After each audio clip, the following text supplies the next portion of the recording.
Donna J. Donnan presents Ask Donna, a weekly podcast on a plethora of topics and tips. Donna's podcast is split into 4 distinct sub-podcasts. The first week of the month is where Donna hosts her Ask the Bloggers podcast on such topics as overcoming bullies and bullying, tips on entrepreneurship, and protecting oneself from scams and scammers. The second week of the month is where Donna hosts her Ask the Coach podcast. A bit of this, a bit of that from her monthly Did You Know diary. The third week of the month is where Donna hosts her Ask the Homemaker podcast. Tips on everyday hints to help you take advantage of natural remedies and solutions. And the fourth week of the month is where Donna's podcast is all about her product review and a book review. Sit back and enjoy.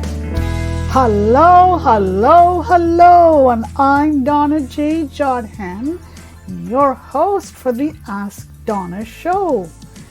Hey, welcome to April 2024. My goodness, we're into the month of April and I can't believe it. Oh my God, where is this year going to, huh? Well, folks, I want to thank you for your continuing support of my Ask Donna show, for coming in, for listening to me, for expressing your thoughts, your comments, your feedback, your suggestions. Thank you. And keep them coming to me at askdonnaonblindlife or at gmail.com. That's askdonnaonblindlife at gmail.com, or send it to my personal email at donnajodhan@gmail.com. That's DONNAJODHAN at gmail.com. So, welcome to the first week of my Ask Donna show for April 2024. And as always, I'm going to let you know what you can expect for this month. For week 1, we will be dealing with Ask the Blogger, me the blogger. Okay? For week 2, it will be asking me, Donna, the sight loss coach. For week 3, it would be asking me, Donna, the homemaker. And for week 4, you will be asking me, Donna, the reviewer. I'll be reviewing a product, a book review, and a business writer's review. Okay? So, if you're ready, just jump aboard.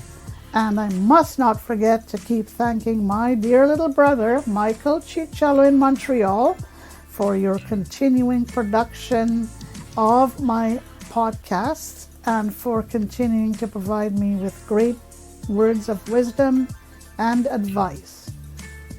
Okay, so let's get started. And we're going to get started with questions that I have received from listeners over the past month for Ask the Blogger. And I've chosen some random questions and I'm going to answer them right now. Okay? When someone is picked on their looks or for what they're wearing, the questioner wants to know if this is a common thing that bullies do. Do they pick on people for their looks or for what they're wearing? And my answer is often very, very much so. For some reason, bullies love to pick on their victims if they think that they look differently or if they're wearing something that is a little bit different. That's in their minds. They may think that their victims look a little differently or that they're wearing something that is not what they would wear. So yes, this is a common bullying situation that bullies often use. And how do you get out of this? You report it to the authorities. If you are in school as a kid, you report it to your teachers or to the principal. You may choose to ignore it, but sometimes bullies are very persistent and they come after you. So just report it to the authorities.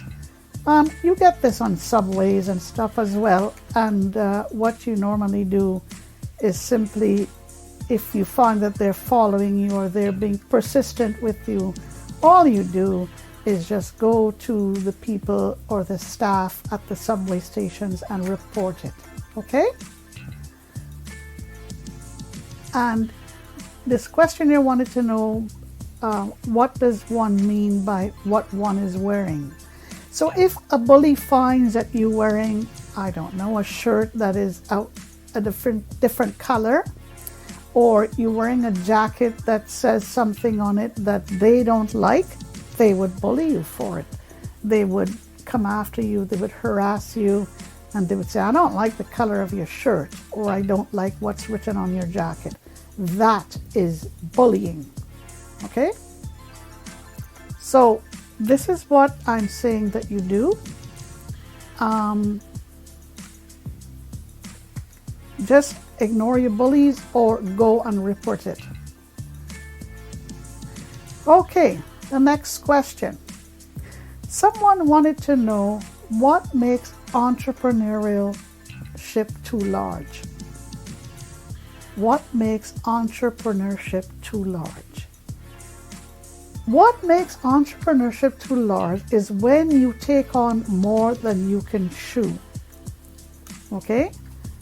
Entrepreneurship should be something that you are able to manage. And this means that you have the correct amount of time, the right number of resources, and you can do it without stretching too far. So when you find yourself stretching too far for entrepreneurship, like you're stretching too far to reach for resources, or you're stretching too far to make a commitment for your time, this is when I say entrepreneurship is too large. Okay? That's what it means. So you got to keep a tight rope on your time, on your resources, and on your commitments. Keep those intact, and your entrepreneurship will not be too large. If you don't keep them intact or on track, it will get too large. Okay? All right. And here is another question. What's this about scammers sending you scams to receive packages? What I have found in the past little while is that I receive emails, bogus emails from unknown senders, or it claims to be from FedEx or UPS or some other well-known courier company, or even from the US Postal Service or Canada Post, telling you, please retrieve your packages. Do not make the mistake to even look at this email or even read it, and you want to go and retrieve your package. Usually they provide you with a link. If you make the mistake to click on that link, the next thing you know is that your system will be infiltrated. So if you know that you have not, or that you are not expecting a package, just simply delete the poor old email and move on. You get these emails quite often. It's called phishing emails from people, claiming to be from FedEx or UPS or the USPS or Canada Post, telling you to retrieve your package. It looks very authentic. It tells you where to go and get it, or, and to click on the link. Do not click on the link. Okay? And these senders are just phishing senders. That's spelled PHISHING. Okay? All right, let's get started on our bullying session for this week. Did you know that animals can bully each other? Yeah, they do. Dogs bully each other, cats bully each other, even birds bully each other. And out in the wild, you have the lions, the tigers, the elephants, all kinds of animals bullying each other. It's usually the stronger or the bigger animal that bullies the weaker and the smaller animal. So yes, bullying does take place in the animal kingdom. Okay? The bigger one picks on the smaller one. And you have situations where animals even gang up on each other. Yeah, a pack of wolves will gang up on one wolf. A pack of dogs do the same thing. Cats do the same thing, especially stray cats. Yes, indeed, it does happen. All right, let's move on to my next section. Entrepreneurial tips. Proprietorship versus partnership. Okay. Proprietorship has to do with you running your own business. You make your own decisions. You go out there and gather your resources. You set your own objectives. You set your own commitments. That is a proprietorship. And you do not answer to anyone but yourself. Partnership is when you partner with someone else, and it does change the whole landscape. And why? Because now you have to share your decision making with your partner. You have to share resources with them. You have to share everything with them. That is the difference between proprietorship and partnership. Now, partnership could be with more than one person. It could be with another person or multiple persons. It is possible to have a proprietorship with more than one person. And how is that done? It's done with you being the main person, you being the leader, but you hire associates to work with you. You're still in charge, but your associates are supporting you in resources, in all kinds of different things. But you are the main decision maker, and at the end of the day, it is all up to you. Your associates only do as you advise them or as you tell them to do. All right? So that's the difference between proprietorship and partnership. Okay. Let's go to the next session. It's called Tips on Scams and Scammers. Folks, you've got to be aware of the insurance sales agent.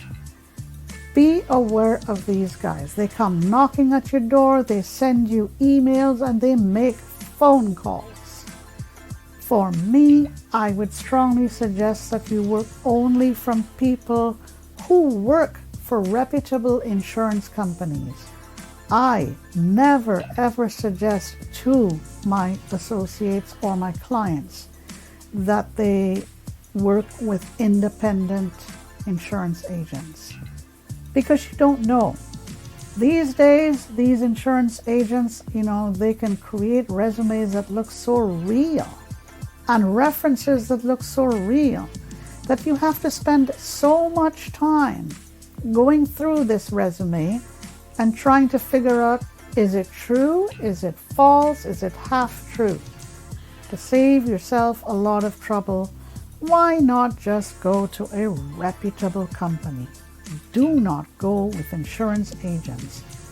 And some of them could be really smart and skillful in trying to catch you on the phone, catch you with an email and even a follow-up email, or even having the temerity to knock at your door. Yeah?